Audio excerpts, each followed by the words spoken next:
દર્શન વિહીનમ સાતમતુંડમ. કહે છે અગ્રે વહની પૃષ્ઠે ભાનુ એવા મહામુનિ હોય, મહાન સાધુ હોય કે જેણે સંસારનો ત્યાગ કરી દીધો છે, ઘર બાર છોડી અને નીકળી ગયા છે, અને મહાન તપ કરતા હોય. અગ્રે વહની પૃષ્ઠે ભાનુ, ફરતી અગ્નિ પેટાવી વચ્ચે બેસી અને તપ કરતા હોય. ઉપર ધોમ ધરખો તડકો પડતો હોય, કોઈ માથે છાયા નથી, ફરતે અગ્નિ, ઉપરથી તાપ સૂર્યદેવનો. અને કરતલ ભિક્ષા 5 જગ્યાએ કેટલું માગતા હોય, એક સોપારી હોય ને એટલા જેટલી ભિક્ષા માગી અને ખાતા હોય. ખાલી ભિક્ષા કેટલી માગે? એક સોપારી હોય ને એટલું એ કોળીઓ લે છે. એવો મહાન મુનિ છે. કરુતલ વાસ, ઘર માટે રહેવા માટે ઘર નથી, પહેરવા માટે કપડા નથી, અને વૃક્ષના છાયે નીચે બેસી અને રહેતા હોય, કોઈ ઝૂંપડું પણ બનાવ્યું નથી. આવા મહાન ત્યાગી સાધુને પણ ભગવાનની માયા છૂટતી નથી. એને કેની માયા છે? તો કહે છે કે એને માયા છે ને, આ જેના હાથમાં કમંડળ છે ને, એ કમંડળ બાજુમાં રાખે, ક્યાં ખોવાઈ ન જાય. એ કમંડળની માયામાં એ છે. એટલે જ કીધું છે કે સંન્યાસી થયા પછી એ કમંડળની પણ માયા છૂટતી નથી. અને આ માયામાંથી છૂટવું હોય ને તો એક જ રસ્તો છે. શું? કેવલ રામ નામ આધારા, કેવલ કૃષ્ણ નામ આધારા. આના સિવાય કાંઈ નથી. કારણ આપણે વૃદ્ધો બહેનોને ખ્યાલ હશે, અત્યારે બહેનોને તો ખબર નહીં હોય, પણ જે વૃદ્ધ બહેનો છે, પેલા ઘરમાં તમે ઓલો અનાજ દળવા માટે ઘંટુડો હલાવતા. એમાં શું છે? આધ્યાત્મિક અર્થ સમજો તો બે પથ્થરની વચ્ચે જે દળવામાં આવતા એ બે પથ્થર શું છે? તો કે સંસાર છે. અને ભગવાન આપણને આજે બીજ છે ને, એટલે કે ઘઉં છે વગેરે છે, એ જીવ છે. અને ભગવાન એ સંસાર ઘંટોડામાં નાખે અને પછી સંસાર ચાલુ કરે.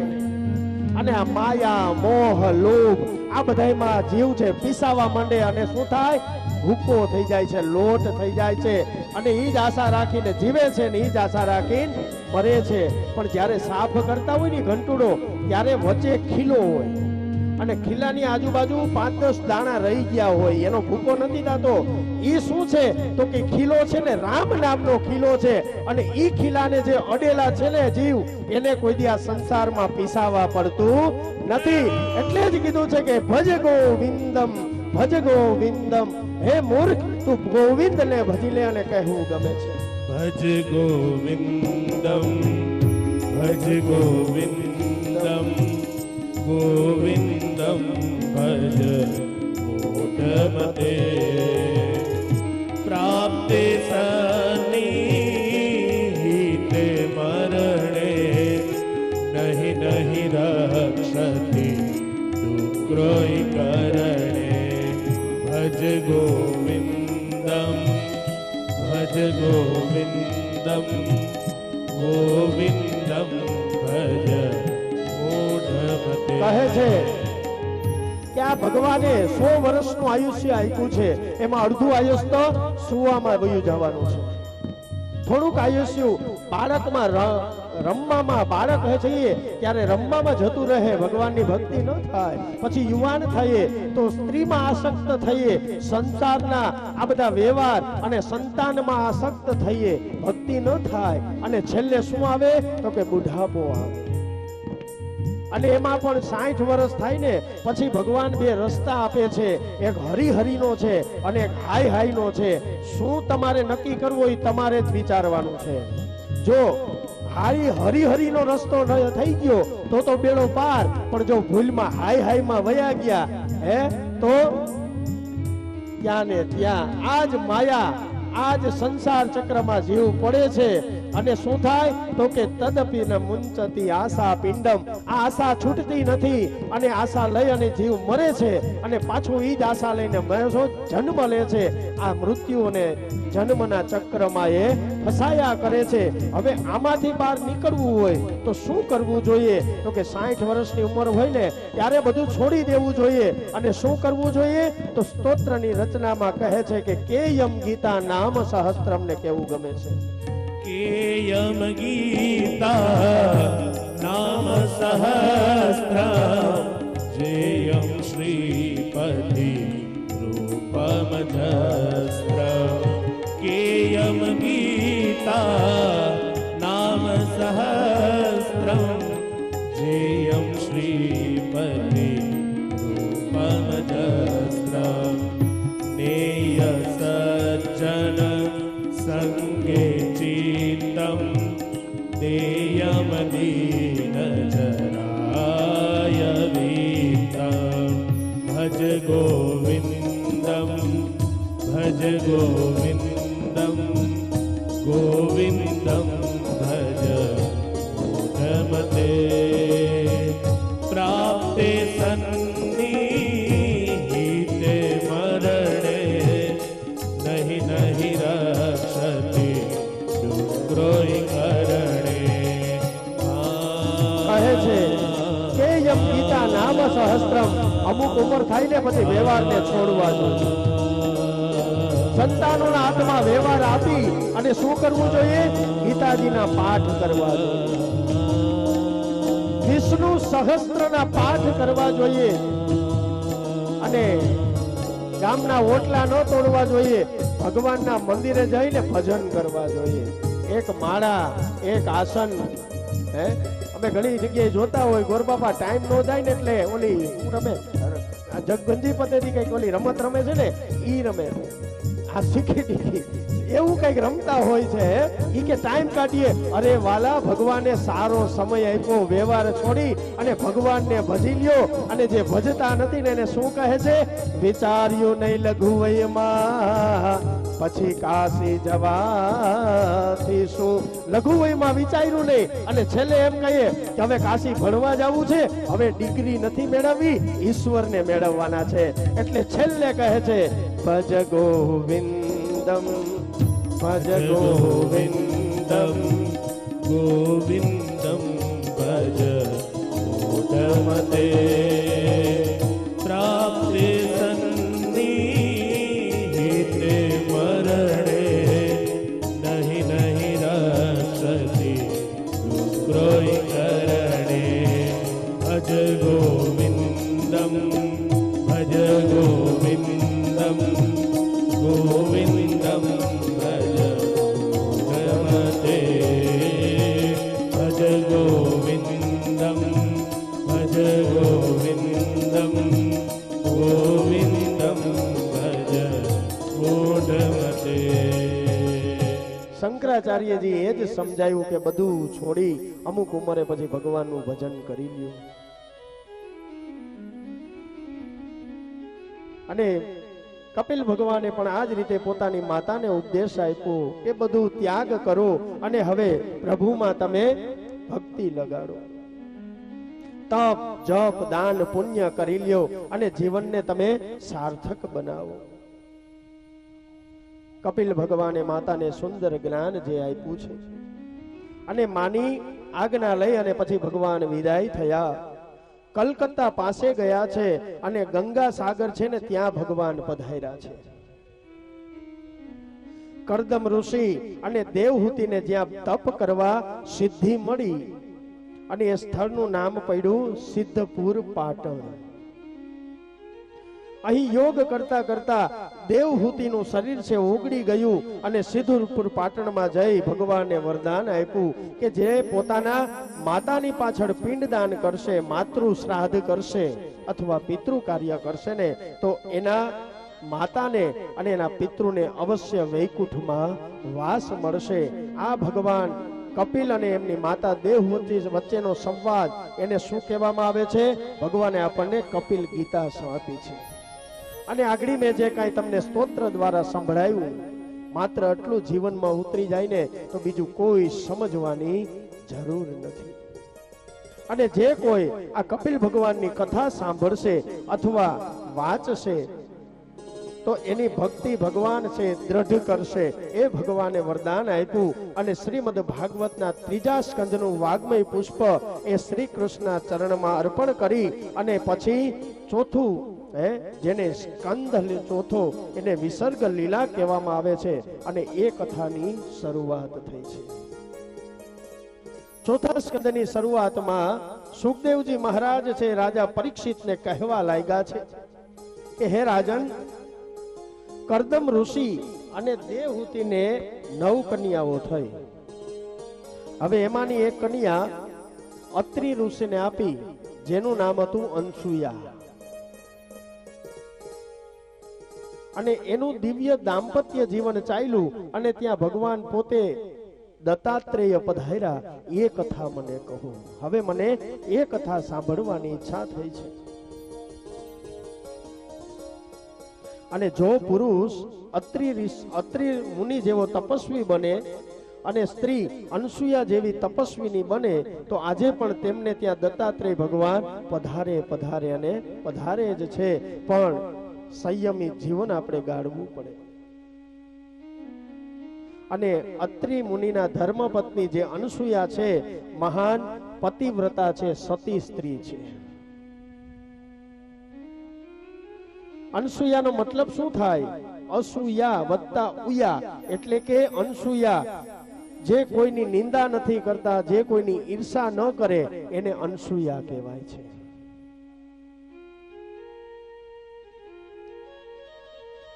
એક સમયની વાત છે, દેવર્ષિ નારદ ફરતા ફરતા કૈલાસમાં પધાર્યા છે. જોયું ચારે બાજુ ભગવાન શંકર ક્યાંય દેખાણા નહીં, ભગવાન ક્યાંય દેખાતા નથી. પાર્વતીજીએ નારદજીનો સત્કાર કર્યો છે, એનું સ્વાગત કર્યું અને પ્રસાદીમાં એક લાડવો આપ્યો છે કે લ્યો પ્રસાદી લ્યો. એટલે નારદજીએ એ પ્રસાદ છે એ મુખમાં મૂક્યો અને કહેવા લાગ્યા કે માં, એક વાત કહું, આ તમારો લાડવો ખૂબ મીઠો છે, પણ હું જ્યારે અત્રિ ઋષિ અને માં અનસુયાના દ્વારે હું ગયો અને એણે મને જે લાડવો આપ્યો ને પ્રસાદી આપી ને, એમાં જે મીઠાશ હતી ને એટલી મીઠાશ આ લાડવામાં નથી. પાર્વતીજી વિચાર કરવા લાગ્યા કે આવું કેમ બોલ્યા. પ્રશ્ન કર્યો કે મને એ તો કહો કે અનસુયા કોણ છે? નારદ બોલ્યા કે દેવી, હે માં, તમે પતિવ્રતા છો, પણ અનસુયા તો મહાન પતિવ્રતા છે. અને આને તોલે કોઈ સ્ત્રી આવી જ ન શકે. કે મારે કહેવું પડે કે પતિવ્રતા ધર્મ તો અનસુયાનો જ, એના જેવો કોઈનો નહીં. તેના પતિવ્રતા ધર્મના વખાણ કરીએ ને એટલા ઓછા છે. આટલું કીધું ને ત્યાં પાર્વતીજીનો પારો ચડ્યો છે. કારણ એક બેનોને એક ટેવ હોય છે, એક એમાં લક્ષણ છે કે એક સ્ત્રી પાસે જો બીજા સ્ત્રીના વખાણ કરવામાં આવે તો કોઈ દી ગમે નહીં. કે ઓલા બેને હારી હાડી પહેરી હતી, ઓલા બેન પાસે આવું સારું હતું, તો પેટમાં દુખાવો ચાલુ થઈ જાય, પછી મરો કોનો થાય? ઘરવાળાનો. હવે એનાથી હારું લઈ આવો તઈ જ હાચું, બાકી ત્યાં લગી કોઈ દી હવે નહીં મેળાવે. એટલે માં કહેવા લાગ્યા કે નારદ, એવું ના હાલે, તમે સીધે સીધું એને સિક્કો આપી દો કે આજ મહાન પતિવ્રતા. એમ ન ચાલે, એની પરીક્ષા લેવી પડે. પરીક્ષા લીધા વગર ડિગ્રી અપાય નહીં. એ પરીક્ષામાં પાસ થાય તો જ હું માનું, બાકી માનું નહીં. આવા દો મહાદેવને, એની પાસે હું પરીક્ષા લેવડાવીશ. અને નારદજી એને કહી અને નીકળી ગયા કે તમારે જે કરવું એ કરો. મહાદેવને કહેતા નહીં કે હું આવ્યો હતો. અને અગ્નિમાં ઘી હોમી અને ત્યાંથી એ નીકળી ગયા છે. આ ઈર્ષા રૂપી અગ્નિ છે, આજ પાર્વતીજીને ભડકે બળવા લાગ્યા છે. પછી ગયા વૈકુંઠમાં. વિષ્ણુ ભગવાન આરામ કરતા હતા, એટલે લક્ષ્મીજીએ પણ એને લાડવો આપ્યો, એને વૈકુંઠનો પ્રસાદ આપ્યો, ખાધો. જેમ કૈલાસમાં વાત કરી એમ જ અહીંયા વાત કરવામાં આવી કે માં, બધુંય સાચું, ખૂબ મીઠો પ્રસાદ લાગે, પણ અનસુયા જે પ્રસાદ આપે એના જેવો તો મીઠો છે જ. મહાન પતિવ્રતા છે, આના જેવું કોઈ થાય નહીં. એટલે લક્ષ્મીજી પણ ઈર્ષાના આગમાં બળવા લાગ્યા કે અમારા કરતા પણ મહાન છે. એમ ન હાલે, એની પરીક્ષા કરવી પડે. અને ત્યાં પણ અગ્નિમાં ઈર્ષા રૂપી ઘી હોમી અને ત્યાંથી નીકળી ગયા છે. ગયા પોતાની ઘરે, એટલે કે બ્રહ્માજીની ઘરે. માં સાવિત્રીને કહેવા લાગ્યા કે બધું સાચું માં, તું મને હાથેથી ખવડાવે છે એમાંય સાચી વાત, પણ અનસુયા માં જેવો પ્રસાદ થાય નહીં. હવે ત્રણેય દેવી આ રીતે અગ્નિમાં, ઈર્ષાની અગ્નિમાં બળવા લાગ્યા છે. ત્રણેય દેવી હવે એના પતિઓની વાટ જોવા લાગ્યા કે આગળ આવી જાય ને આગળ જાગી જાય એટલે સિદ્ધિ એને વાત કરીએ. ભગવાન મહાદેવ છે એનું તપ પૂર્ણ, ધ્યાન પૂર્ણ કરી અને કૈલાસમાં જ્યાં આવે છે અને પાર્વતીજી છે પોતાનું મુખ ફેરવી જાય છે, પાણીનું પૂછ્યું નહીં એટલે સમજી ગયા કે કાંઈ કામાં ડખો છે. શું વાત છે દેવી?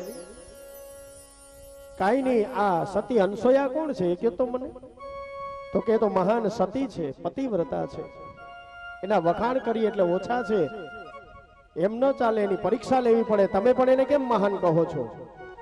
તમે પેલા જાઓ અને એની પરીક્ષા લઈ આવો, પરીક્ષામાં એ ઉત્તીર્ણ થાય, પાસ થાય તો જ તમારે એને સતીત્વનું એને બિરુદ આપવાનું, બાકી ન અપાય. ખૂબ સમજાવે કે દેવી જે ખાડો ખોદે ને ઈ જ પડે, એટલે આ સતીનું કોઈ દી કોઈ પણ આ પતિવ્રતા સ્ત્રી હોય જે સતી હોય ને એની કોઈ દી પરીક્ષા ન લેવાય, નુકસાની આપણને જ થશે. ખાડો ખોદે ઈ પડે, પણ આજે દેવી માનતા નથી અને ઈર્ષાની આગમાં બળે છે અને બીજું કઈ દેખાતું નથી. ખૂબ સમજાવ્યા કયા નહીં એટલે છેલ્લે મહાદેવ હાર્યા છે અને કહે છે કે તમારી ઈચ્છા છે તો મારે કરવું પડશે. મહાદેવ બહાર નીકળી ગયા, કૈલાસની બહાર નીકળી આકાશમાં ગયા છે. આ રીતે વિષ્ણુ અને ભગવાન બ્રહ્મા પણ આ જ રીતે ખૂબ સમજાવ્યા, એના પત્નીઓને પણ માયના નહીં અને ત્રણેય દેવ આજે આકાશમાં ભેગા થયા છે. આકાશમાં ભેગા થયા એટલે ત્રણેય વિચાર કરવા લાગ્યા કે આ તો સતી છે, અનસુયા છે, આની પાસે જાવું કેમ? અને એમ નામ તો ઘરે જવાય નહીં, તો ઘરમાં હવે એન્ટ્રી નહીં થાય, આવવા નહીં દે, હવે કરવું શું? વિષ્ણુ ભગવાને કીધું કે ચાલો આપણે હવે પરીક્ષા લઈએ. કઈ રીતે લેવી પરીક્ષા? ભગવાન કહે કે કામ કરો, આપણે સંન્યાસી સાધુનું રૂપ લઈએ અને ત્યાં જઈને અનસુયાના દ્વારે જઈને આપણે ભિક્ષા માંગીએ અને કહીએ કે મૈયા ભિક્ષાન દેહી, એટલે ભિક્ષાનો થાળ લઈને આવે ને એટલે આપણે એની પાસે શરત મૂકવાની. શું? તો કે જે સ્ત્રી અમને નિર્વસ્ત્ર થઈ અને ભિક્ષા આપે ને એની જ ભિક્ષા અમે લઈએ છીએ, બાકી અમે લેતા નથી, અમે તો હઠી સાધુ છીએ. એટલે જો એ નિર્વસ્ત્ર થઈને આપણને ભિક્ષા આપે તો એનું સતીપણું ભાંગશે અને જો ભિક્ષા નહીં આપે તો એનું અતિથિ સત્કાર છે એનો દોષ એને લાગશે. માટે બંને તરફથી એની જ હાર થશે. ચાલો આપણે એની પરીક્ષા લઈએ. અને ત્રણેય દેવ છે આજે સાધુ બની અને માં અનસુયાને આંગણે જાય છે ને કહેવું ગમે છે, અનસુયાને આંગણે આવ્યા બ્રહ્મ વિષ્ણુ મહેશ.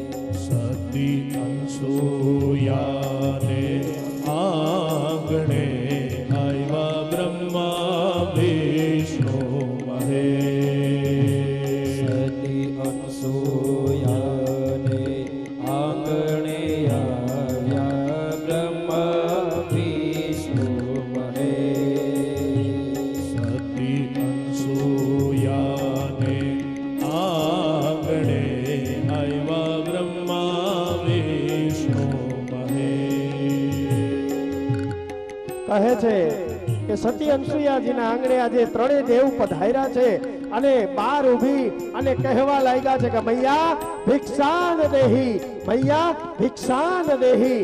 એટલે આ રીતે ભિક્ષા માંગવા માટે જાય છે અને દેવી છે એ બહાર નીકળ્યા છે, હાથમાં ભિક્ષાનો થાળ લઈને કહે છે કે મહારાજ યો ભિક્ષા, આનો તમે સ્વીકાર કરો.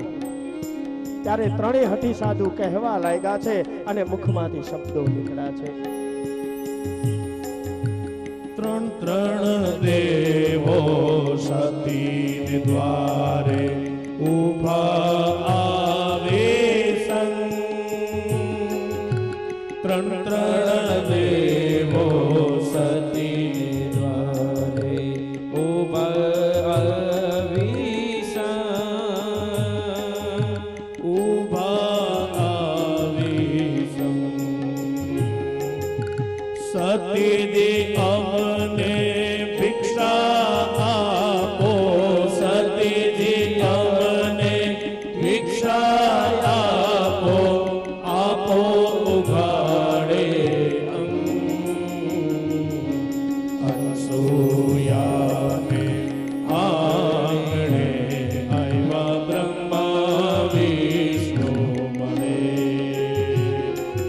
સતી અનસૂયાને આંગણે આવ્યા બ્રહ્મા વિષ્ણુ મહેશ. કહે છે ત્રણેય દેવો સાધુ બની અને સંસુયા પાસે ગયા. કહે છે મૈયા ભિક્ષા ન દેહી, ભિક્ષા લઈ અને જ્યાં થાળ લઈને આવે એટલે એમ નહીં તો અમે ભિક્ષા લઈએ, પણ અમારો એક નિયમ છે, અમારો સંકલ્પ છે કે જે સ્ત્રી પોતાના વસ્ત્રનો ત્યાગ કરી અને ઉઘાડા અંગે આવે તો જ અમે એના હાથેથી ભિક્ષા લઈએ, બાકી ભિક્ષા લેશું નહીં. આ વાત સાંભળતાની સાથે અનસુયાજીના ડગલા પાછા પડ્યા છે. ત્યાં મહારાજે શું કહી દીધું, શું માગી લીધું? દોડી અને ઘરની અંદર ગયા છે. અંદર ઠાકોરજી બિરાજે છે અને ભગવતી કુળદેવીનો પણ ત્યાં વાસ છે. બે હાથ જોડી અને પ્રાર્થના કરે કે હે માં, હે ભગવતી, હે આદ્ય શક્તિ, હે ઠાકોરજી, આ કેવી પરીક્ષા છે? આ મારે આંગણે આવા સાધુ પધાર્યા કે જેનો હું સત્કાર પણ કરી શકતી નથી.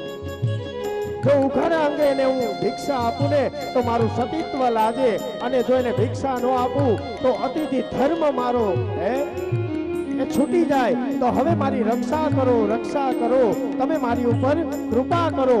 અને એ જ સમયે દિવ્ય એને એક પ્રકાશ થયો અને એની બુદ્ધિમાં એક બુદ્ધિ સંચાર થયો અને માં અનસુયા જે ઊભા થયા છે, પોતાના આંચકુડા લૂછી અને બહાર નીકળ્યા, હાથમાં જલ લીધું છે. સૂર્યદેવ સામે જોઈ અને કહે છે કે હે સૂર્યદેવ, અત્યારે નહીં પણ બાળપણમાં હું જ્યારે બાળક હતી ને ત્યારે પણ પર પુરુષનો વિચાર પણ મેં ન કર્યો હોય અને મારું સતીપણ જો સાચું હોય ને તો હે સૂર્યદેવ, આ ત્રણેય સાધુ જે મારે આંગણે આવ્યા છે ને, આ અંજલિ છાંટતાની સાથે જ બાળક બની જાય. સૂર્યદેવનું નામ લઈ અને જ્યાં અંજલિ છાંટી અને ત્રણેય દેવો છે નાના 6 મહિનાના બાળકો બની ગયા અને રડવા લાગ્યા છે ને કહેવું ગમે છે. પતિવ્રતા સતી ધ્યાન ધરે છે, પતિનો તત્કાળ. પતિવ્રતા સતી ધ્યાન ધરે છે, પતિનો તત્કાળ. પતિનો તત્કાળ. જલ ભરીને અંજલિ છાટી, જલ ભરીને અંજલિ છાટી, દેવોને કીધામાં અનસૂયાને આંગણે આવ્યા બ્રહ્મા વિષ્ણુ મહેશ. કહે છે કે આજે અંજલિ ફરી અને જ્યાં છાટી અને નાના બાળક બની ગયા અને 3 બાળકોને રડતા જોઈને માં અનસુયાએ ત્રણેય બાળકોને ઉપાડી અને ઘરે લઈ ગયા છે. પોતે નિર્વસ્ત્ર થયા છે અને ત્રણેય બાળકોને જોયું ને અને માના આંખમાં પ્રેમના આંસુ વહેવા લાગ્યા. માતૃ પ્રેમ જાગી ગયો અને એના સ્તનમાંથી દૂધની ધારાઓ વહેવા લાગી છે. ત્રણેય દેવોને હાથમાં લીધા અને માં આજે અનસુયા એ ભગવાનને બાળક બનાવી પોતાનું પયપાન એટલે પોતાનું દૂધ પીવડાવે છે. કેટલું અને ભગવાન પણ કહે છે કે વૈકુંઠમાં બધુંય છે પણ માનો પ્રેમ નથી. આજે અને માનો પ્રેમ મળ્યો. ધન્ય છે ત્રણેય દેવો અને એનાથી પણ ધન્ય છે આજે માં અનસુયાને આગળ કહેવું ગમે છે. બાળ સ્વરૂપે ઘોડે લેતા હીતે હાલરડા ગાય. બાળ સ્વરૂપે ઘોડ લેતા હેતે હાલરડા ગાય. હુલવે ઝુલવે હિંડોળામાં, હુલવે ઝુલવે હિંડોળામાં, દોરી તાણે અત્રી રાય. અનસૂયાને આંગણે આવ્યા બ્રહ્મા વિષ્ણુ મહેશ. સતી અનસૂયાને આવ્યા બ્રહ્મ કહે છે વિષ્ણુ મહેશ. કે આજે માં ત્રણેયને પયપાન કરાવે, દૂધ પાય છે અને 3 ઘોડિયા તૈયાર કર્યા છે અને ઘોડિયામાં માએ સુવડાવ્યા છે. ત્રણેય દેવોને હાલરડા ગાય અને માં આજે ને સુવડાવે છે. કેટલું સુંદર દ્રશ્ય હશે કે આજે ભગવાન પણ માનો પ્રેમ મેળવવા માટે આ પૃથ્વી ઉપર આવે છે. એટલે જ્યારે જ્યારે ભગવાનના 24 અવતારોમાં જેટલા અવતારોમાં માને દ્વારા જેનો જન્મ થયો ને એની જ આખા જગતમાં પૂજા થઈ 24 અવતારમાં. જેમ કે રામ અને કૃષ્ણના આખા ભારતમાં મંદિર છે. ઋષિ ભગવાનનું પ્રાગટ્ય થયું, ભલે ભગવાનનો જ અવતાર છે, એ સ્તંભમાંથી પ્રગટ થયા, મા દ્વારા પ્રગટ નથી થયા તો એની એક જગ્યા ન્યા જ પૂજા થાય, બીજે કે એના મંદિર ઓછા જોવા મળે છે. જેને માનો પ્રેમ મળ્યો ને એના જ આખા જગતમાં એની પૂજા થાય. ભગવાને આપણને મેસેજ આપ્યો છે અને કહે છે કે ત્યારબાદ આખો દિવસ વીતી ગયો. હવે ત્રણેય દેવીઓને ચિંતા થવા લાગી કે ઓલા ગયા પાછા આવ્યા કેમ નહીં, ક્યાં ગયા ખબર છે? એટલે ત્રણેય દેવી આકાશમાં ભેગા થયા કે આપણા પતિ ગયા તો ખરી પણ કેમ આવ્યા નહીં. ચિંતા થવા લાગી એટલે નારદજીને બોલાવ્યા કે શું થયું છે? ત્યારે નારદજી કહે છે કે સાંભળો માં, કે અનસૂયા પાસે ભિક્ષા માંગવા ગયા અને પોતે જ બાળક બની ગયા છે અને આજે ત્યાં રમે છે. હવે તમે જાઓ અને એને લઈ આવો. ત્રણેય દેવી ડરવા લાગ્યા છે કે આપણે જો અનસૂયા પાસે જઈએ અને આપણને શ્રાપ આપી દે તો. ત્યારે નારદજી કહે છે કે ચિંતા કરો માં, તમે ડરો માં, કેમ કે એ તો માં છે અને માં કોઈ દી એના દીકરાઓને કોઈ દી શ્રાપ ન આપે, એટલે ચિંતા ન કરો, તમે જાઓ એટલે તમારું કલ્યાણ થશે. આ રીતે ત્રણેય દેવી છે માં અનસૂયા પાસે ગયા છે. અનસૂયાને 2 હાથ જોડીને પ્રાર્થના કરે કે હે પ્રભુ, હે માં, અમારા આ પતિને તમે પાછા આપો. અને કહેવું ગમે છે દેવને શોધતા આવી દેવીઓ આકુળ વ્યાકુળ થાય. દેવને શોધતા આવી દેવીઓ આકુળ વ્યાકુળ થાય. સતી અમારા નાથને આપો, સતી અમારા નાથને આપો. લડી લડી લાગી પા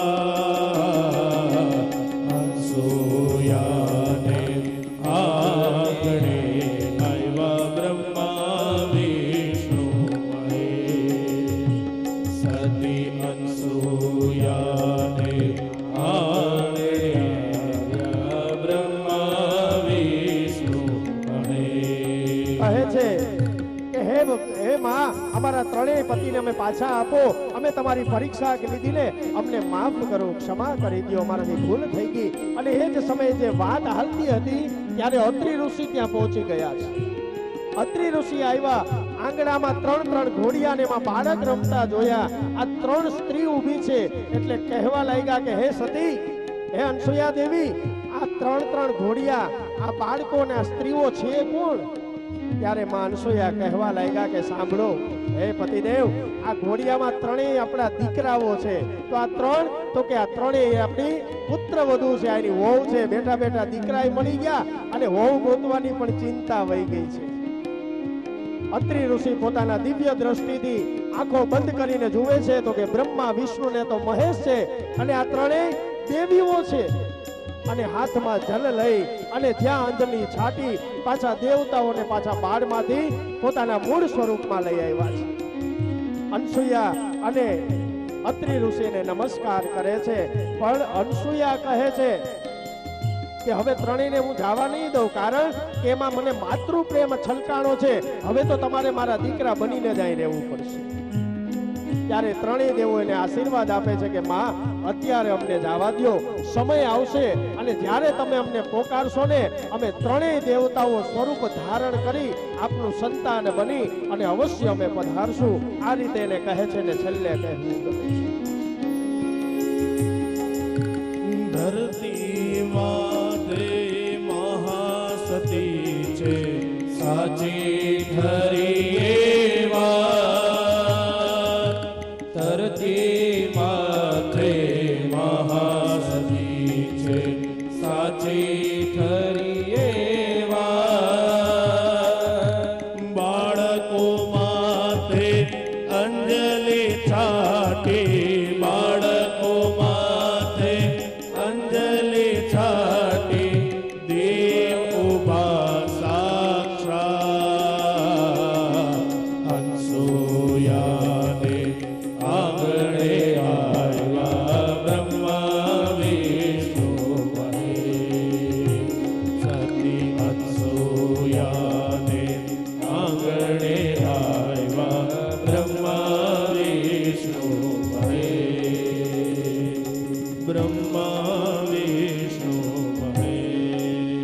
ભગવાને આ રીતે વરદાન આપ્યું કે તમે જ્યારે અમને પોકારશો ત્યારે અવશ્ય તમારી ઘરે આંગણામાં અમે બાળક બળીને આવશું, તમે ચિંતા ન કરો માં, અમને રજા આપો. આ રીતે વરદાન આપી ત્રણેય દેવો છે એ ગયા છે. અને સતી ત્રણેય દેવીઓએ પણ વિચાર કર્યું કે આ જ સાચા સતી છે. અને હવે ધીરે ધીરે સમય વીતવા લાગ્યો છે અને માં અનસુયાને સંતાન વગર હવે ગમતું નથી. એટલે ત્રણેય દેવોને પ્રાર્થના કરે કે હે પ્રભુ, તમે અમારા આંગણે સંતાન થઈને પધારો. અને ત્રણેય દેવતાઓ ત્રણેય દેવીઓને વિદાય લઈ અને પછી સમય આવ્યો, માગસર મહિનો આવ્યો છે. દેવું એને ગર્ભ રહ્યું, 9 મહિના પૂરા થયા અને 10મો મહિનો આવ્યો. અને એ જ સમયે માગસર મહિનાના શુક્લ પક્ષમાં એમાં અનસુયા છે એને ત્યાં દિવ્ય પુંજ રેલાયું અને ભગવાન દત્તાત્રેય મહારાજનો જન્મ થયો છે. બોલે શ્રી દત્તાત્રેય ભગવાન કી જય.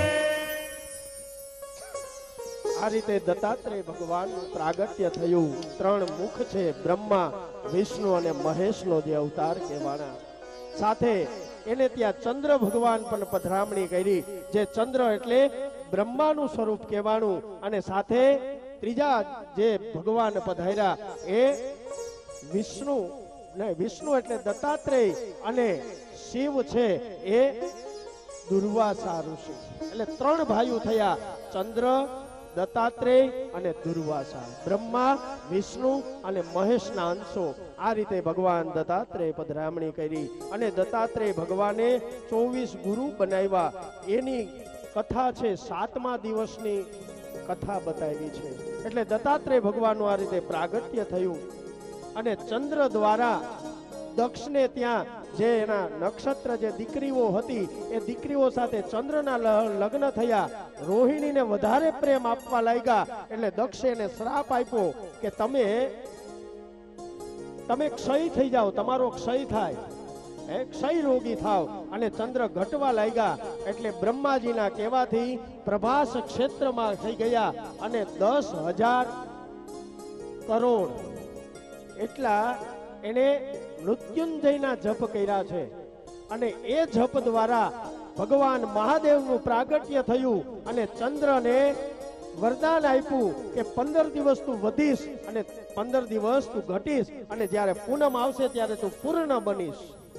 અને ત્યાં ચંદ્ર એટલે સોમ, અને સોમના નામથી જે સ્થાપના થઈ પેલું જ્યોતિર્લિંગ એ થયું છે સોમનાથ મહાદેવ. આ રીતે દત્તાત્રેય ભગવાનની કથા બતાવી. અને એના પછીની કથા જે આવે છે દક્ષની કથા.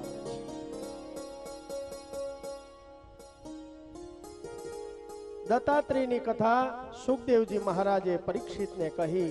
એ પછી દક્ષની કથા આવે. પણ દક્ષની કથામાં આપણે પ્રવેશ કરીએ એની પહેલા આવો 2 મિનિટ હરિનું સંકીર્તન કરી લઈએ. અમે ભગવાનનું નામ લઈએ. અને કોટડિયા પરિવાર છે જેટલા પધાર્યા છે, ઉનાળો છે અમે સમજી શકીએ, એટલે બધાઈને અમૃત તુલ્ય બધાઈને જલ પાઈ દો. તો આપણે ધૂન પણ લઈ લઈએ અને બધાય પાણી પણ પી લે. ફટાફટ ભાઈ જે જલપાન કરાવવાનું હોય ફટાફટ કરાવી દો. 2 મિનિટ ભગવાનનું નામ લઈ લે.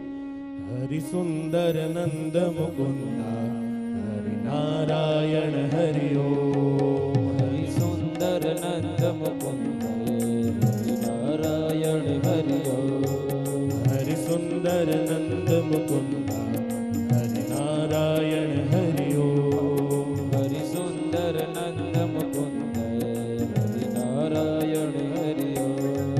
હરિ કેશવ હરિ ગોવિંદા, હરિ નારાયણ હરિ ઓમ. હરિ કેશવ હરિ ગોવિંદ, હરિ નારાયણ હરિ ઓમ.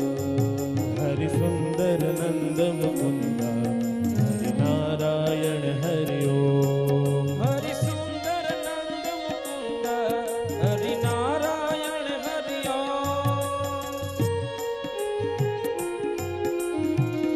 ભગવાનનું નામ લેતા લેતા, ભગવાનનું સંકીર્તન કરતા કરતા અને ભોજન કરીએ અથવા જલ પીએ તો શું થાય?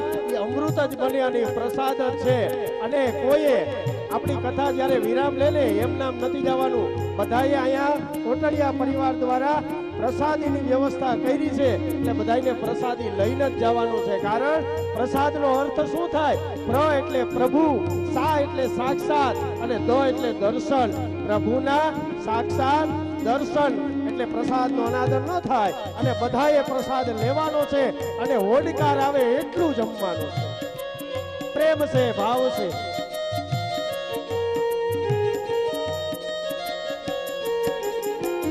वनमाले मुरली धारे गोवर्धन गिरिवर धारे वनमाले मुरली धारे गोवर्धन गिरिवर धारे वनमाले मुरली धारे गोवर्धन गिरिवर धारे वनमाले मुरली धारे गोवर्धन गिरिवर धारे नित नित कर माखन चोरी गोपी मनहारी नित नित कर माखन चोरी गोपी मनहरी आवो रे नाचो रे गोपी के प्यारे તમે આવો રે નાચો રે ગોપી કે પ્યારે हे आवो रे कान्हा रे गोपी के प्यारे તમે આવો રે કાના રે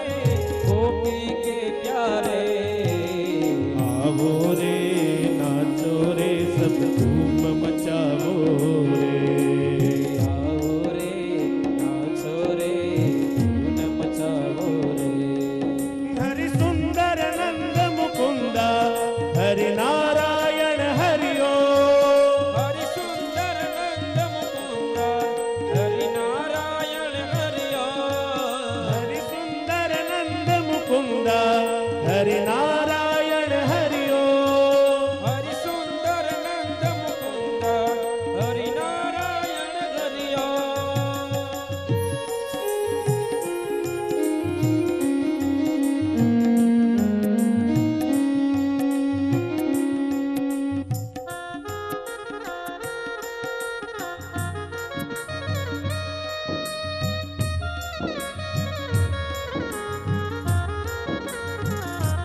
કહે છે ને કે એક હાથે તાલી ન પડાય, હે? એમ બે હાથ થાય ને તો જ તાલી પડે. એમ એક મોર હોય ને, મોર એ સુંદર ક્યારે લાગે? તો કે ના મોર બીજ સારા હોય ને તો સારા લાગે. હું કથા વાંચું છું પણ આ કથા સુંદર ક્યારે બને છે કે અમારા સંગીત વૃત્ત એટલું સુંદર સંગીત વગાડે છે, આટલું ગાય અને મને સાથ સહકાર આપે છે ને, ત્યારે આપણે કથા આટલી ઉજળી બને. એકવાર એને પણ તાલીથી વિરાટથી બધાને વધારે જય હો.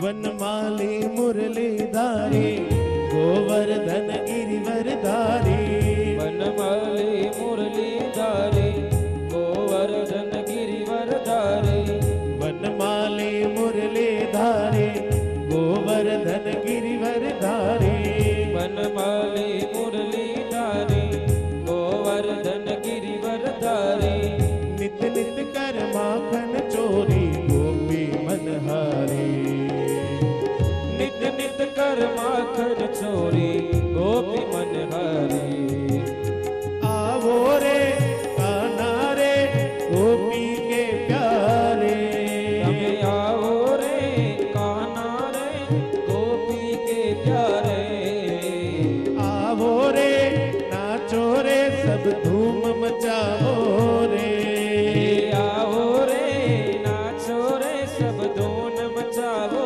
રે आवो रे नाचो रे सब मिलकर गावो रे આવો રે નાચો રે ધૂમ મચાવો રે हरि सुंदर नंद मुकुंदा हरि नारायण हरिओ હરિ સુંદર નંદ મુકુંદ હરિ નારાયણ હરિયો हरि सुंदर नंद मुकुंदा हरि नारायण हरिओ હરિ સુંદર નંદ મુકુંદ હરિ નારાયણ હરિયો हरि केशव हरि गोविंदा हरि नारायण हरिओ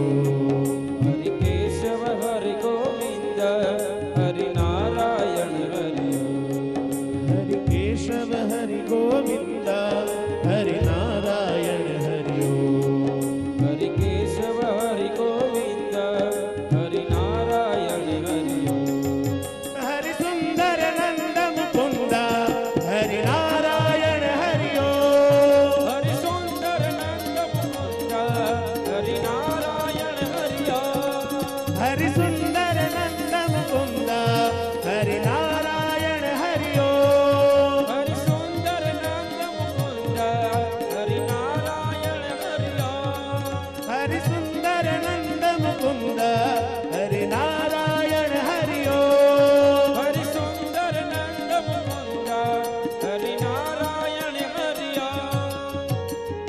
હરિ સુંદર નંદ મુકુંદ હરિ નારાયણ હરિ હરિ સુંદર નંદ મુકુંદ હરિ નારાયણ હરિ બોલીએ શ્રી ભાગવત ભગવાન ભગવાન કી જય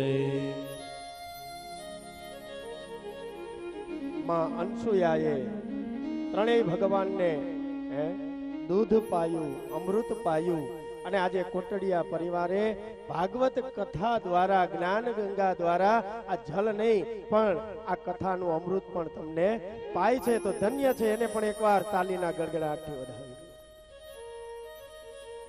તો આવો આપણે પાછી કથામાં પ્રવેશ કરીએ. અનસુયાની કથા સાંભળ્યા પછી હવે જે કથા આવે છે દક્ષની કથા આવે છે. સુંદર કથા.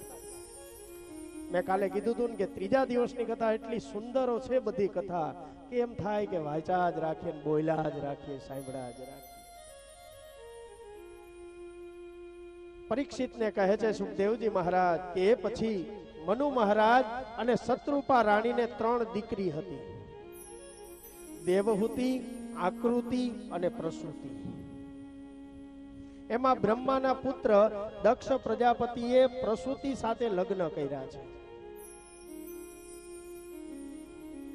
એ વેલા આવો મોડા આવો એમાં વાંધો નહીં, કથામાં બેસીને કોઈ વાતો કરશો નહીં. આગળ બેસો પાછળ બેસો એમાં વાંધો નહીં, કથામાં બેસીને કોઈ વાતો કરશો નહીં. કહે છે કે 3 દીકરી દેવહૂતિ, આકૃતિ અને પ્રસૂતિ સાથે દક્ષ પ્રજાપતિએ લગ્ન કર્યા છે. એના સંસાર રૂપી બગીચામાં 16 દીકરીઓનો જન્મ થયો. એમાંથી 13 કન્યા છે એ ધર્મને પરણાવી, એક અગ્નિદેવને આપી અને એક કન્યા પિતૃદેવને આપી છે. તમે સ્વાહા બોલો છો ને, સ્વાહા હવન કરીએ, યજ્ઞ કરીએ, આમ સ્વાહા બોલીએ ને, એ સ્વાહા છે એ અગ્નિની પત્નીનું નામ છે. સ્વા કે સ્વા એટલે અગ્નિ મોઢું ખોલે, હા કે એટલે અગ્નિ મોઢું બંધ કરી દે. સ્વાહાની સાથે એટલે હોમવાનો નિયમ છે. અને જ્યારે પિતૃ કાર્ય કરીએ, જલનું તર્પણ કરીએ, જમણા અંગૂઠેથી પિતૃને હંમેશા જલ દેવાય. તો એમાં શું બોલે? સ્વધા. ભૂદેવ સ્વધા મંત્ર બોલી અને પછી જલ દેવડાવે. એટલે સ્વધા એટલે સ્વધામ થાવ, હે પિતૃઓ તમારો સ્વર્ગ લોકમાં વાસ થાવ. સ્વ એટલે પોતે અને ધામ એટલે જાવ, જે ભગવાનનું ધામ છે એમાં તમારો વાસ થાય એને સ્વધામ કહેવામાં આવે છે. એટલે આ રીતે 2 દીકરી, એક પિતૃઓને આપી, એક અગ્નિને આપી છે. અને એક નામ સતી હતી, જેનું કન્યાનું નામ એ સતી છે, ભગવાન શિવને પરણાવી છે. અને ભગવાન શિવને જે સતી પરિણા, એને પોતાના પિતા દક્ષ પ્રજાપતિને ત્યાં આવી યજ્ઞમાં બળી ગયા, દેહનો ત્યાગ કર્યો છે. ત્યારે આ રીતે સતીને સુકામે બળવું પડ્યું. અને બાપને જઈને બળવું પડે એનાથી મોટા દુઃખની વાત કઈ હોઈ શકે? આ કથા અમને વિસ્તૃત કહો, શું કામે આવું બન્યું? અને કહેવા લાગ્યા છે, મૈત્રેયજીના મુખમાંથી હવે શબ્દ નીકળ્યા કે એક સમયે બ્રહ્માજીએ દક્ષને પ્રજાપતિ એટલે કે પ્રજાના નાયક, પ્રજાના રાજા તરીકેનું બિરુદ આપ્યું છે. અને દક્ષને પ્રજાપતિ બનાવ્યા એટલે શું થયું તો કે અભિમાન આવ્યું છે. માણસ પાસે 3 વસ્તુ આવે ને એટલે અભિમાન આવે આવે ને આવે જ છે. સત્તા, સંપત્તિ અને ઐશ્વર્ય. આ 3 વસ્તુ આવે ને એટલે અભિમાન આવે જ છે. ઐશ્વર્ય એટલે પદ, અને અભિમાન ન આવે એ જ આગળ તરી જાય. અભિમાનમાં આવ્યો એટલે સંસારમાં ડૂબી જાય છે. ગમે એવું હોય કોઈ જીવનમાં અભિમાન ન કરવું. એટલે જ મારા ગુરુ તરીકે મારા પિતાએ જ્યારે મેં પહેલી કથા વાંચી ને ત્યારે મને ખાસ કીધું હતું, ગુરુ જ્ઞાન આપ્યું હતું કે રવિ, કોઈ દી પણ ગમે એટલી કથાઓ વાંચ, મોટી કથાઓ વાંચ કે નાની કથાઓ વાંચ, કથા કોઈ દી નાની મોટી હોતી જ નથી. ભગવાનની કથા મોટી જ મહાન જ છે. આયોજન ગમે એવું હોય, જે યજમાન એના શક્તિ પ્રમાણે જે કાંઈ કરે ને, પદનું કોઈ દી અભિમાન ન કરતો. અને પેલા જે તમને કરતા ને એ કોઈ દી છોડવું નહીં. કર્મકાંડ કરીને જ આપણે અહીંયા પહોંચ્યા છે, સીધા કઈ આપણે બેસાડી નથી દીધા. એટલે જીવનમાં કોઈ રાંદલનું કે કોઈ કથા કરવાનું કે સત્યનારાયણની કથા, ઘેરે કોઈ વિધિ વિધાન કરવાનું કે ફ્રી હોય તો કોઈ દી ના પાડવાની નહીં. અને જીવનમાં કોઈ દી મેં ના પાડી નથી અને હજી ના પાડીશ નહીં. કારણ કે જો આ બધું ના પાડીએ ને એટલે આ પદનું અભિમાન આવી જાય. આ ઉપર બેસવું હેલું નથી. જમીનને અડીને રહેવામાં મજા છે. ઉપર આવ્યા એટલે હા ઉપર વયા ગયા, સમજી ગયો. એટલે પદ મળે તો અભિમાન ન આવવું ખાસ ધ્યાન રાખવું પડે છે. અને રામાયણમાં કીધું છે અને કહેવું ગમે છે, બળ અધિકાર. બળ અધિકાર જબ પાવા, બળ અધિકાર જબ પાવા, બળ અધિકાર જબ પાવા, બળ અધિકાર જબ પાવા, અતિ અભિમાન હૃદય તબ આવા, અતિ અભિમાન હૃદય તબ આવા, બળ અધિકાર જબ પાવા, બળ અધિકાર જબ પાવા.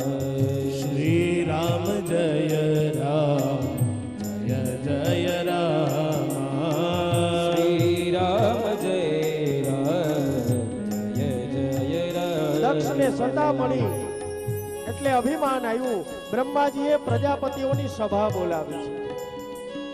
દક્ષ પ્રજાપતિ સભામાં આવે છે, વચ્ચે હાયલા આવે છે અને બધી બાજુ દેવતાઓ, પ્રજાપતિઓ, મોટા મોટા ભૂપતિઓ બેઠા છે. અને જ્યાં દક્ષને બધાનો નાયક બનાવ્યા એટલે અંદર આવે એટલે બધા ઊભા થઈ અને એનું સ્વાગત કરવા લાગ્યા છે. પણ બે આમ તો 3 ઊભા નથી થયા. કોણ? તો કે દક્ષના પિતા બ્રહ્મા, દક્ષના ઈષ્ટદેવ એટલે વિષ્ણુ, અને એના જામાતા એટલે એના જમાઈ. જમાઈ છે એ શિવ છે, મહાદેવ છે, એ ઊભા નથી થયા. કારણ કે શિવ છે ને એ પોતે જ એક મહાદેવ છે અને પોતે હંમેશા માટે સમાધિસ્થ રહે છે. સમાધિમાં હોય એટલે એ પોતે સમાધિમાં હતા, ધ્યાનમાં હતા. એને ખબર નથી કે દક્ષ આવે છે એટલે ઊભા નથી થયા. અને દક્ષને આ વાતની ખબર પડી. એને જોયું કે મારા જમાઈ છે છતાં મારું માન ન જાળવ્યું, સન્માન ન કર્યું, ઊભા ન થયા એટલે એને ખોટું લાગ્યું છે. અને દક્ષને ક્રોધ આવ્યો, અપમાન લાગ્યું. અને જે માણસ અહંકારી હોય ને, ક્રોધી પણ હોય, અને સંતાનનો અહંકાર આવ્યો એટલે એને ક્રોધ આવ્યો અને એ ખૂબ મનમાં પીડા થવા લાગી. અને તુલસીદાસજી કહે છે રામાયણમાં, કોઈ અસ જન મા જગમાઈ, નહીં કોઈ અસ જન મા જગમાહી, નહીં કો અસ જન મા જગમાઈ, નહીં કો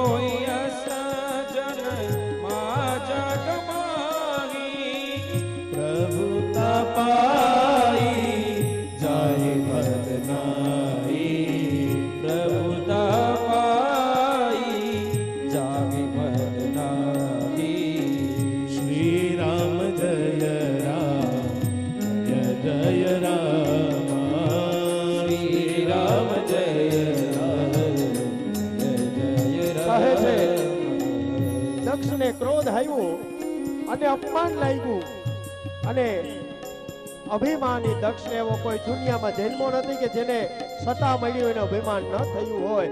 દક્ષને બધાએ માન આપ્યું, એ ભૂલી ગયા. આટલા બધા માણસો ઊભીને એનું માન સન્માન કર્યું, એને નથી દેખાડ્યું. એક મહાદેવ ઊભા નથી થયા, એને દેખાયું છે. અને અભિમાનમાં વશ થઈ મહાદેવને બેફામ બોલવા લાગ્યા છે. મહાદેવના અપમાનજનક શબ્દો કહેવા લાગ્યા છે કે તમારે રહેવા માટે ઘર નથી, શમશાનમાં પડ્યા રહો છો. અને તમે તો કપડા પણ પહેરતા નથી, નિર્વસ્ત્ર રહો છો, દિગંબર છો, શરીરમાં ચિતાની ભસ્મ લગાડો છો. આમ શિવનું અપમાન કરવા લાગ્યા છે. દક્ષ પ્રજાપતિના નાયક છે.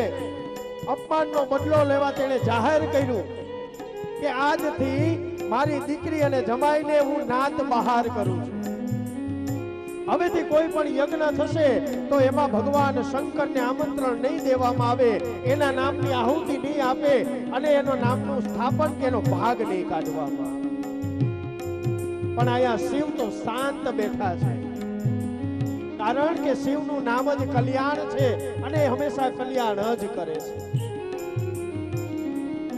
હવે શિવ તો શાંત બેઠા, પણ આની કથા હજી થોડીક શિવ પુરાણમાં એવી બતાવવામાં આવી છે કે શિવ કાંઈ બોલ્યા નથી, પણ કોણ બોલ્યા તો કે એના વાહન નંદી છે ને એને ક્રોધ આવ્યો છે. નંદીને ક્રોધ આવ્યો અને ઉભા થયા છે અને કહેવા લાગ્યા છે કે હે દક્ષ, શિવની નિંદા કરનારો પણ પાપી અને શિવની નિંદા સાંભળનારો પણ પાપી છે. માટે જા, હું તને શ્રાપ આપું છું કે જે મુખેથી તે નિંદા કરી છે ને એ મુખ છે તારું કપાઈ જશે, ધડ મસ્તકથી અલગ થશે અને તે વ્યવહાર કેવો કર્યો, પશુ જેવો કર્યો છે. એટલે તને મસ્તક છે ને એ કેવું થશે, બકરાનું મસ્તક. અને તારી હારે જેટલા, જો આમાં બ્રાહ્મણ આવી જાય બધાય જે ખોટું કરે એને ભોગવવું પડે છે. અમુક બ્રાહ્મણોએ પણ એને સાથ આપ્યો દક્ષને અને શ્રાપ આપ્યો કે હે બ્રાહ્મણો, જેણે પણ આ દક્ષનો સાથ આપ્યો છે ને એ તમે કળિયુગમાં શ્રીહીન થઈ જાઓ, તમારી વિદ્યા વેચીને તમે ખાશો. આ રીતે બ્રાહ્મણોને શ્રાપ મળ્યો. આ બાજુ બ્રાહ્મણોએ શ્રાપ આપ્યો કે હે નંદી સાંભળ, એ બ્રાહ્મણને શ્રાપ આપ્યો, જા અમે તને શ્રાપ આપીએ છીએ કે શિવના પરમ ભક્તો જે હશે ને એ માંસનું ભક્ષણ કરશે. અને ત્યારથી એકબીજાને શ્રાપ દેવામાં આવ્યો છે. ભગવાન શિવે નંદીને છાના રાખ્યા છે કે શાંત થાવ, શાંત થાવ. આ રીતે શાંત કર્યા છે અને ભગવાન કઈ બોલ્યા નથી. નંદીને લઈ અને ચાલ્યા ગયા છે. અને ત્યારબાદ શિવના જે મહાન ભક્તો એ કોને કહેવાય, અઘોરી સાધુ. અને અઘેરીઓ ત્યારથી માંસનું ભક્ષણ કરવા લાગ્યા છે. આ રીતે શ્રાપ મળ્યો છે. ભગવાન તો કૈલાસ જતા રહ્યા છે. હવે દક્ષ પ્રજાપતિએ ભગવાન મહાદેવનું અપમાન કરવા માટે, અપમાનિત કરવા માટે હરિદ્વાર પાસે કનખલ જે આવેલું છે, કનખલમાં યજ્ઞ કરવાનું નક્કી કર્યું છે. તમામ દેવી દેવતાઓને આમંત્રણ આપવામાં આવ્યું, પણ એક મહાદેવને અને એની દીકરી સતીને આમંત્રણ આપ્યું નથી. દક્ષના યજ્ઞમાં ભાગ લેવા માટે બીજા દેવી દેવતાઓ દિવ્ય વિમાનોમાં જાય છે. બેસી કૈલાસ ઉપરથી થઈ કનખલ ક્ષેત્રમાં જાય. સતીએ બધા વિમાનોમાં જતા દેવી દેવતાઓને જોયા છે. કૈલાસમાં બેઠેલા સતીએ મહાદેવને પ્રશ્ન કર્યો, આમે જો એક નિયમ છે ને કે આપણે હવે બધા વિમાનો દેવતાઓ ને દેવીઓ જે નીકળે છે ને, ઇન્દ્ર વગેરે, એ કૈલાસ ઉપરથી જ કાઢવા માંડ્યા કે અહીંથી હલાવો. શું કામે? કે માણસનો એવી ટેવ હોય છે, બધાની એવી ટેવ હોય છે કે આપણે કોઈ સારી વસ્તુ લઈએ અથવા ક્યાંય ફરવા જઈએ ને તો પાડોશીને બતાવવા માટે વારંવાર એને વારે વાત કરવા જઈએ, અમે તો વાં જવાના હો, અમે તો વાં જવાના. સોનાની વીંટી લીધી હોય તો ઘડે ઘડી આંગળી આમ બતાવે કે જો ઓલી વસ્તુ અહીંયા, ઓલી વસ્તુ અહીંયા. હાડી હારી લીધી હોય ને તો આમ ઘડીએ ઘડીએ હારી હારી કરે. ઓલી પાડોશણ જ્યાં સુધી વખાણ ન કરે બહુ હારી છે હો ભાઈ, ત્યાં લગી ભલે લાખની રીતિ હોય પણ ત્યાં લગી રાખની જ લાગે, વખાણ કરે પછી જ હે. એટલે આ રીતે હારા હારા ઘરેણા નવા વસ્ત્રો પહેરી અને દેવતાઓ છે એ સતીનો જીવ બાળવા માટે ત્યાંથી નીકળવા લાગ્યા છે. અને ત્યાંથી વિમાનો જાય ત્યારે ભગવાન મહાદેવ સતીને શું કરતા હતા તો કે એ મહાદેવ રામની કથા કહેતા હતા અને સતી બિલો કે વ્યોમ બિનાના અને કહેવું ગમે. સતી બિલોકે વ્યોમ વિમાના, સતી બિલોકે વ્યોમ વિમાના, સતી બિલોકે વ્યોમ વિમાના, સતી બિલોકે વ્યોમ વિમાના, જાત ચલે સુંદર વિમાના, જાત ચલે સુંદર વિમાના, શ્રી રામ જય રામ જય જય રામ, શ્રી રામ જય રામ જય જય કહે છે કે બધા વિમાનો નીકળવા લાગ્યા, એક પછી એક જાય, બધા તૈયાર થઈને જાય છે.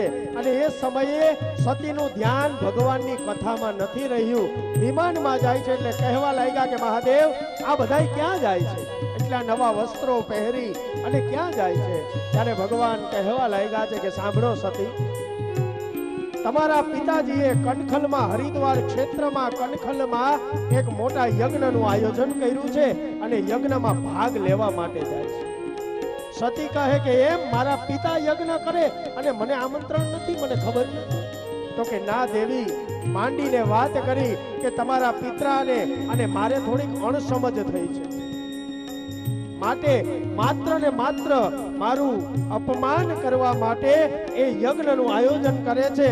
અને કહે છે કે પૂછે એવું તવ શિવ કહેવું બખાની અને કહેવું ગમે છે.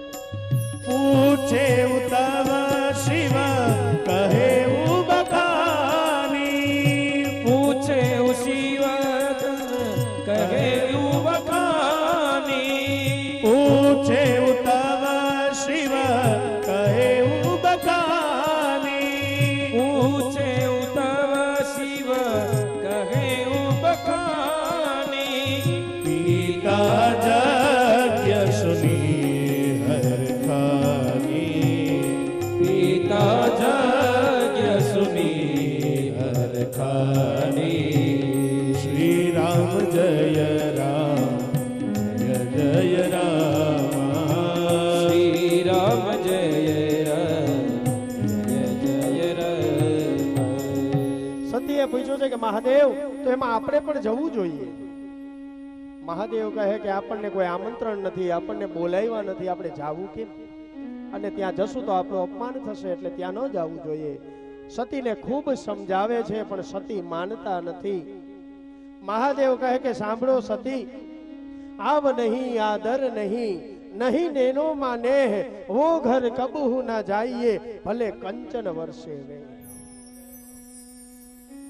ક્યાંય આદર ન હોય, ક્યાંય આવકારો ન હોય, એની આંખમાં આપણે પ્રત્યે પ્રેમ ન હોય, ભાવ ન હોય, ભલે ને ત્યાં સોનાનો વરસાદ થતો હોય પણ એના ઘરે કોઈ દી જવું ન જોઈએ.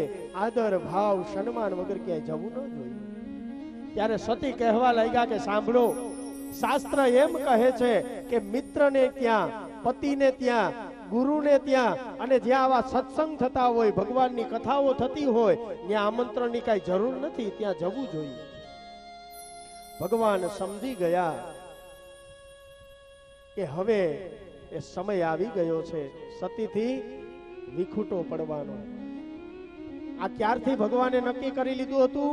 એક સમયે મહાદેવ છે સતીને લઈ અને રામ કથા કરવા માટે ગયા અને પાછા બંને આવતા હતા.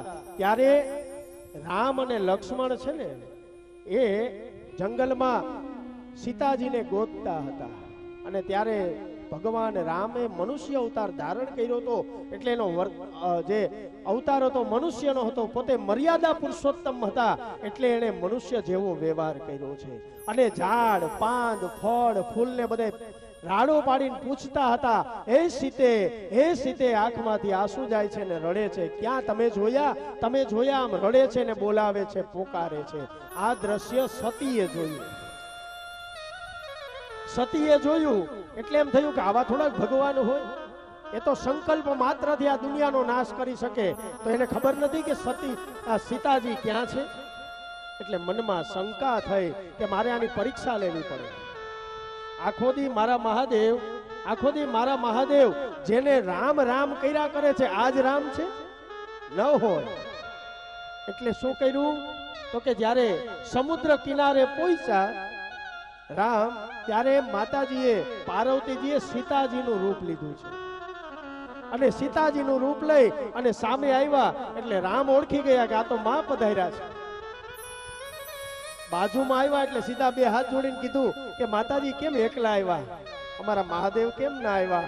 અને ત્યારે પાર્વતીજીને ખૂબ શરમ લાગી છે, પસ્તાવો થયો છે કે આ મેં શું કરી દીધું, મારાથી ભૂલ થઈ ગઈ. એટલે પાછા ચાલ્યા ગયા, ક્ષમા માગી. અને જ્યાં ભગવાન શિવ પાસે મહાદેવ પાસે ગયા ને, અને ભગવાન મહાદેવને ખબર પડી ગઈ કે રામની પરીક્ષા કરી, એમાં પણ વાંધો નહીં, પણ અન્ય સ્વરૂપ કેનું કીધું તો કે જેને મેં માં કીધી છે એવા સીતાજીનું રૂપ લીધું.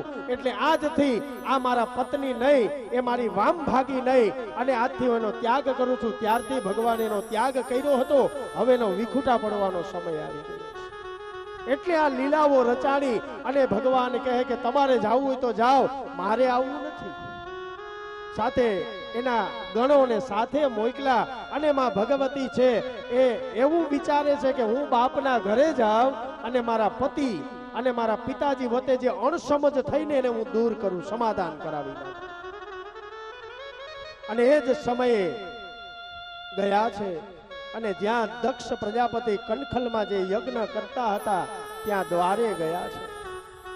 હજી અંદર ગયા, સામે દક્ષ ઊભા છે, પણ આજે અભિમાન હતું, પ્રજાપતિ બન્યા હતા એનું એને અભિમાન હતું.